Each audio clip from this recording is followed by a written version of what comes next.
WROW Radio 59. Next. And now, another tale well calculated to keep you in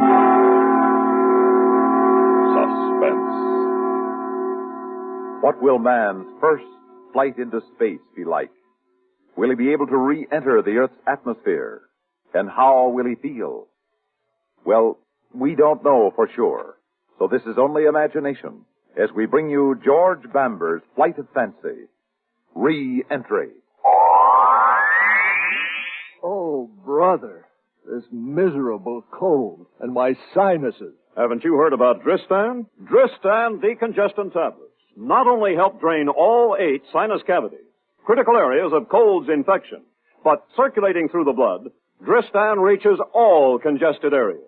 In one fast-acting, uncoated 3-layer tablet, Dristan, for the first time, combines a decongestant to shrink all swollen membranes, relieve pressure and pain, an exclusive anti-allergen to help keep breathing passages dry and clear, pain relievers to ease body aches, reduce fever, vitamin C to help build body resistance. This is Dristan. Today, Dristan is widely imitated, but the exclusive Dristan formula cannot be duplicated. For real relief from cold's misery and sinus congestion, there's nothing like Dristan decongestant tablets.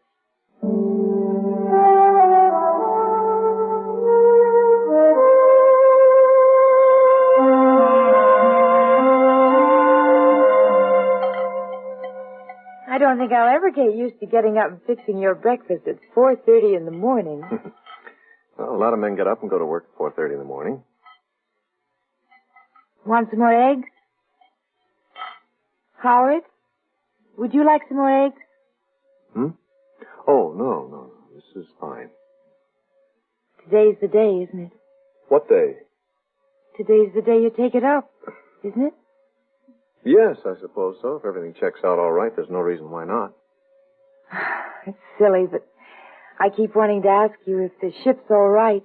If it can really go up that high and withstand the heat and shock of the plunge back to Earth. Oh, I know it is, or else you wouldn't take it up, but I just want to hear you say everything's going to be all right.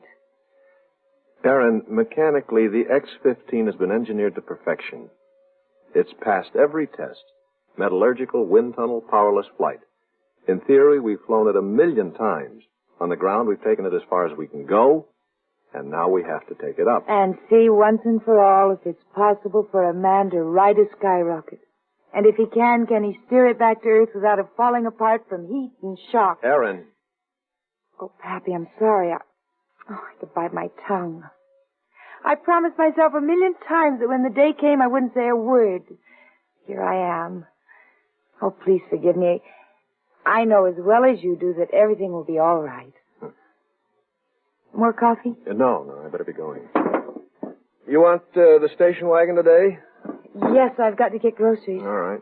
Let me walk you to the door. Mm-hmm. You got everything? Briefcase, notes? Mm-hmm.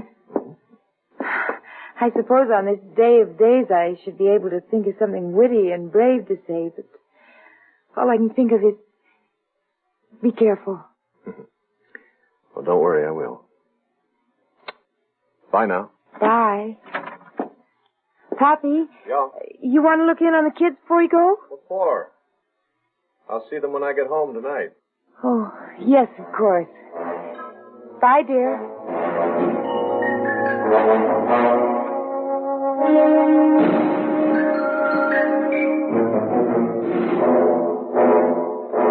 Well, that's it, Pappy. Everything has been checked and double-checked. The X-15's locked in and ready to go. At 0730 hours, Ed here will take off and carry you and your craft to 36,500 feet. Ground control will wait 2 seconds and then ignite your rockets. From then on, you're on your own. There's no change in aircraft test? No. Just don't take it more than 100 miles up. All we're interested in this trip is re-entry. And I don't think we'll have any problems there.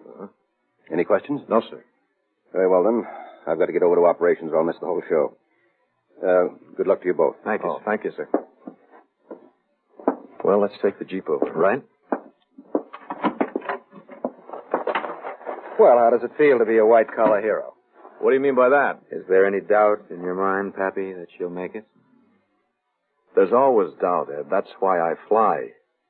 To eliminate doubt. Tell me something, Pappy. Are you scared? What do you think? Well, if you're like me, I know. I wonder what it will feel like to fly into the edge of space, to be out there all alone, the first man up. Ed, I know that at first I'll be heavy from the thrust of the rocket, 7 times my own weight. And then I know I'll be weightless when they cut out. And then during re-entry, as the atmosphere starts to drag against the hull of the ship, I'll slowly gain weight again. More than that, I don't know what I'll feel. I'll find out when I get there. Pappy, when we're 7 miles up, I might be so busy getting ready to drop your plane, I might forget to wish you luck. Let me do it now. Thanks, Ed. I might need it. Well, you drive or shall I? I'll drive.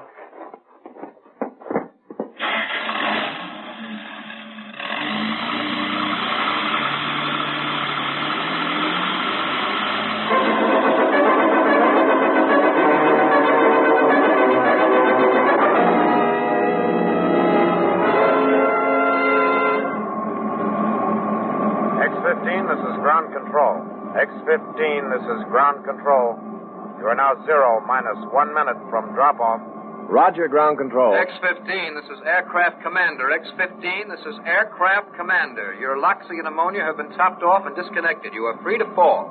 Thanks, Ed. Our altitude is 36,500 feet and our airspeed is 50 constant. The flight plan is now yours. Okay, Ed. Everything checks out across the board. Just for kicks, do you have your rocket throttle set on prime? I've been through this maneuver so many times I can do it in my sleep. Everything here is straight stick. Good. Well, you are now 7 miles above the face of the Earth. Would you like to try for 100? I have a lady in the balcony, Doctor. This is ground control. Please clear the air. You are now 0 minus 30 seconds from drop-off. Please clear the air. Will you listen to them up there talking just like it was any other day? What do you want them to do, get out on the wing and pray? Well, do something. You know, they've never fired those engines in the air before. I bet they blow right up in his face if they fire at all. Oh, knock it off, Sarge. When they were making the free fall test, you swore that ship would fall like a stone. Well, it didn't. He flew it down better than a glider.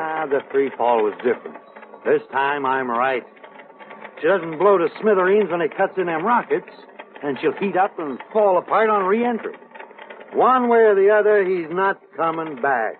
You wouldn't like to make a little wager on that, would you? And bet you a month's pay. You're on. Make it 2 months of your pay. You E3s don't make enough for a man to live on. Okay, my 2 against your 1 says he makes it back. And I say he don't. All right, men, knock it off. Tend to your equipment. Yes, sir.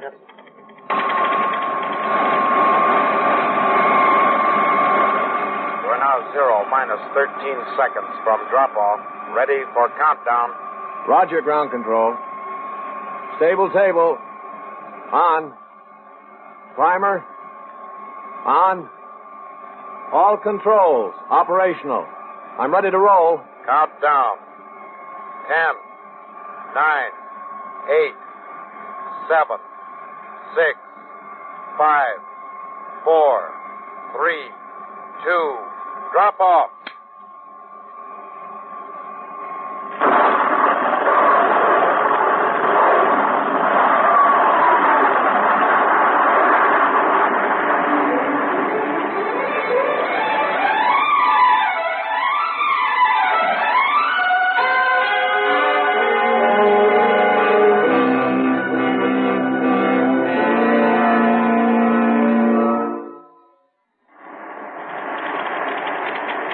Dr. May, why doesn't he say something?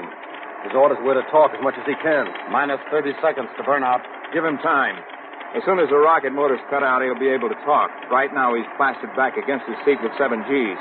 He feels that if he opens his mouth right now, his jaw will tear off. Aircraft commander to ground control. He's out of sight now. Both engines fired perfectly, and he climbed upstairs faster than anything I've seen in a lifetime of flying.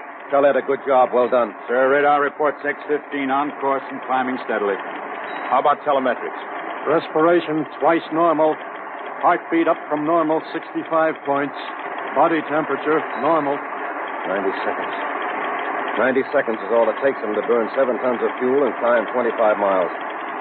Well, that sounds fast enough, but down here it seems like forever. Take it easy, General. He'll make it. Yes, I know. Flame out. Well, why doesn't he say something? As soon as the rocket's cut out, he's weightless and coasting. He should be able to talk. Ground control. Make sure we have radio contact. X-15, this is ground control. X-15, this is ground control. Do you read me? Over. X-15, this is ground control. Do you read me? Over. Ground control. This is your old pappy, and I read you just fine. Just fine. What's the matter with him? He doesn't sound right. He's completely weightless now. I think he's experiencing a side effect of exuberance and exhilaration. It's to be expected.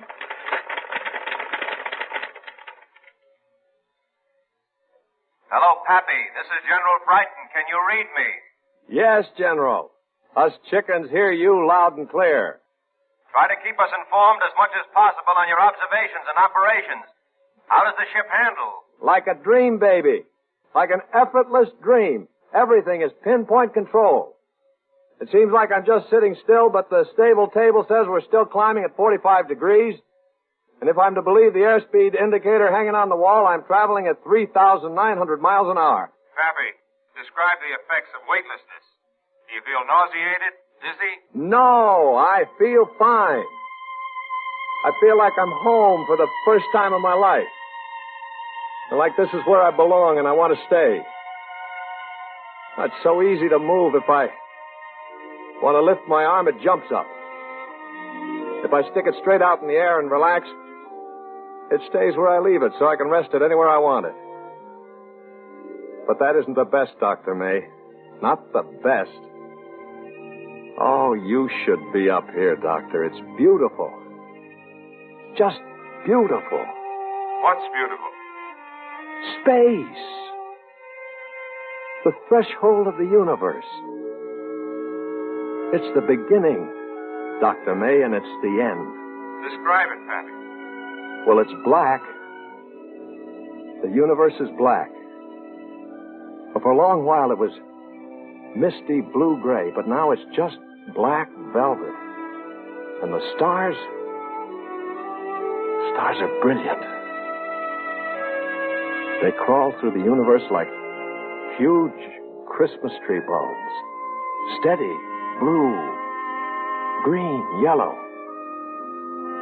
And they don't twinkle. They just hang there. And if I keep going, I can reach one. Just a little bit farther. X-15, this is ground control. You have now reached an altitude of 95 miles. Begin re-entry maneuver.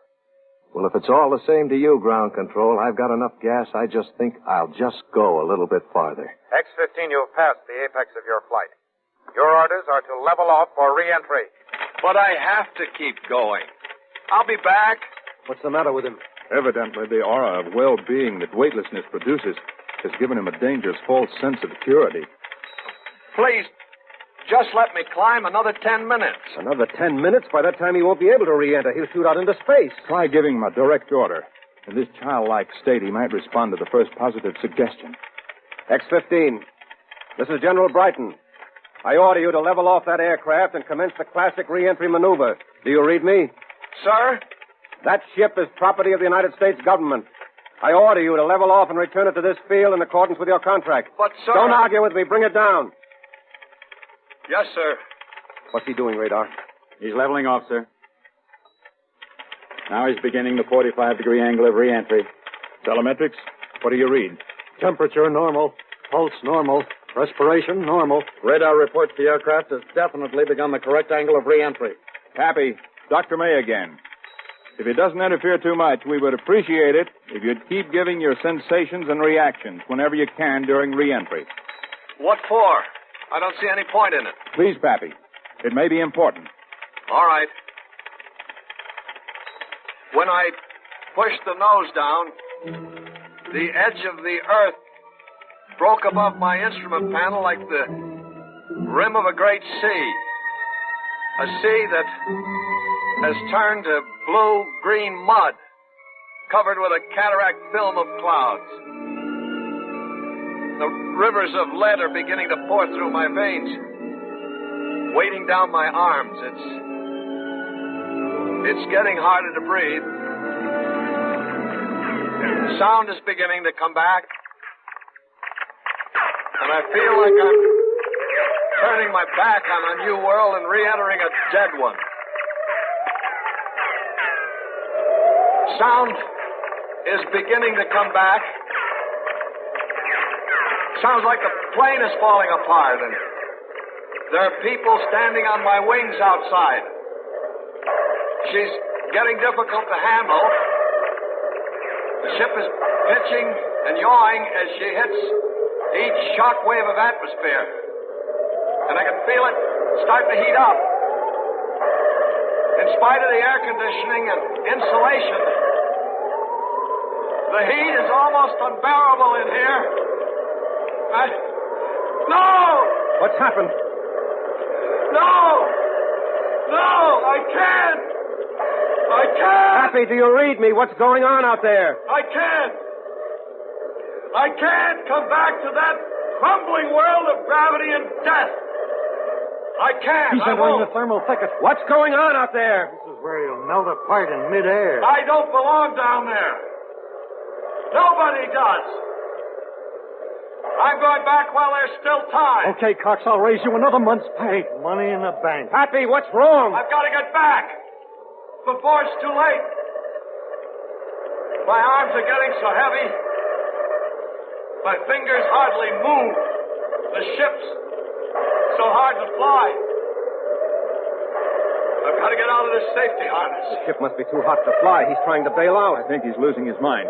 Pappy, listen to me. What do you think you're doing? Man was never meant to live on Earth, Dr. May. We were meant to live free. Free from the oppressive weight of flesh. Man was made to live in space, and I'm getting out of this safety harness and going back out there. Mad, he's mad. Happy, I order you to fasten your safety harness and bring that ship in. You can't order me, General. It's getting hotter in here. I can see the skin on the nose change from black to dull cherry red. It looks like a hot piece of steel. Hot and dirty like the coal of a cigarette on the cement. I have to disconnect this umbilical cord. Pappy, do not disconnect the umbilical cord. You cannot live without it. Right now you think you can, but you cannot. You need the oxygen to breathe. Happy, that ship is property of the United States government. The ship is yours. My mind is my own, General. I have to go back while there's still time.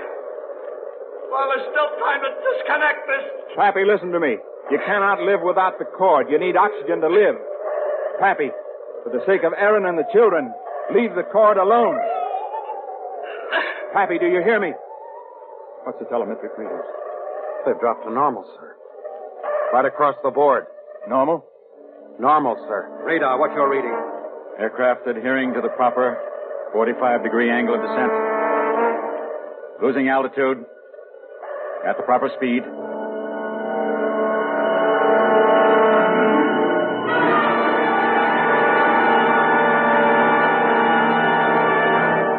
In just a moment, we will return for the concluding act of Suspense.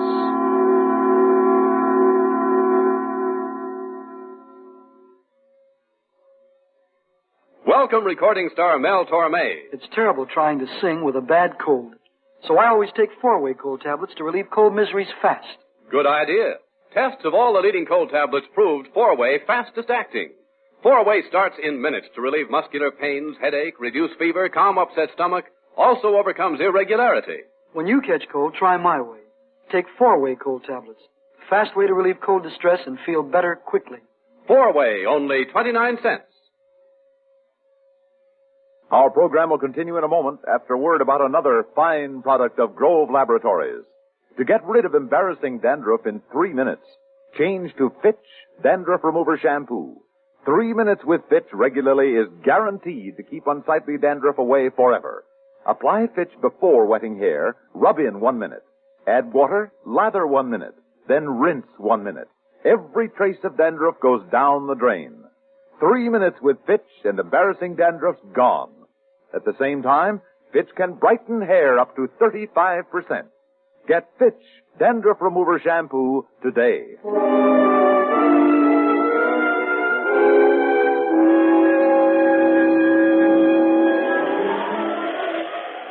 Ladies and gentlemen, this is your news reporter, Dave Miller. At the moment, I'm standing at the edge of Rogers Dry Lake in the Mojave Desert at Edwards Air Force Base in Southern California.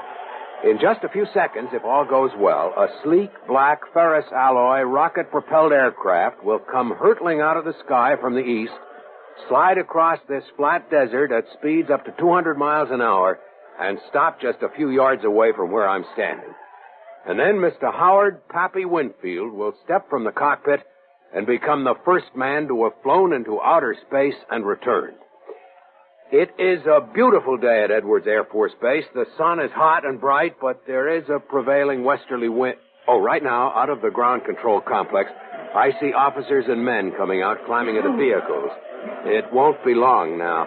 There's General Brighton. Perhaps I can get him to say a few words on today's test. General Brighton? Yes, General Brighton, would you care to comment on the success of this afternoon's test? It won't be counted a success until the plane is safely at a stop on that runway. Well, is there any reason to believe it won't be a success? No comment. Several men are pointing off to the east, but as yet...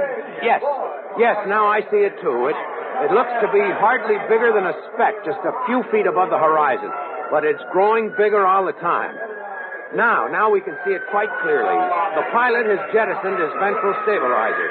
This strange dart-like aircraft has no wheels. It lands on steel skids on its underside.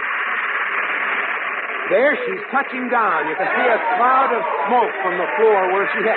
She bounced up. Now she's trying again. This is the ship the newspaper men call the missile with the man in it. And that's exactly what she looks like. A huge black missile with stubby wings. A plume of dust is following her. It decreases as the ship slows down, and it is slowing. In a moment, it will be almost abreast of it. There it is. It has almost stopped. Listen to the cheering of the technicians as they run toward the ship.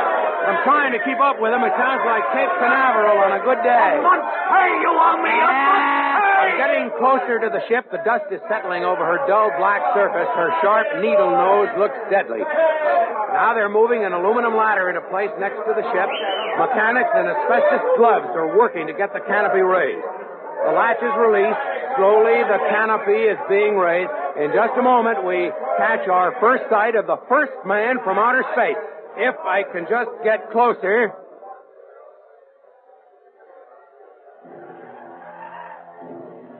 Ladies and gentlemen.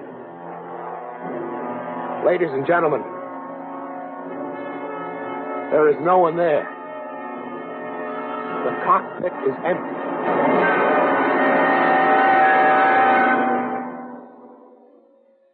Suspense.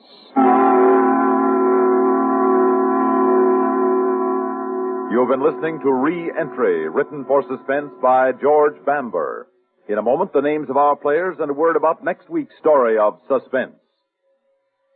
In this day and atomic age, another place to find suspense is in the news. And one reporter who never loses an opportunity to make the most of a colorful, suspenseful news story is Lowell Thomas. Heard weekday evenings on CBS Radio. Get into the habit. Get your news from Lowell Thomas.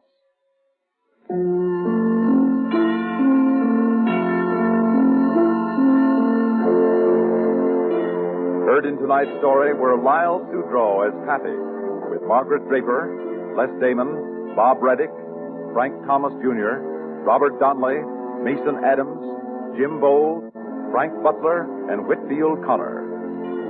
Listen again next week when we return with The Last Trip, written especially for Suspense by Ralph Bell and Eugene Francis. The story of a man's last ride. Another tale well calculated to keep you in Suspense.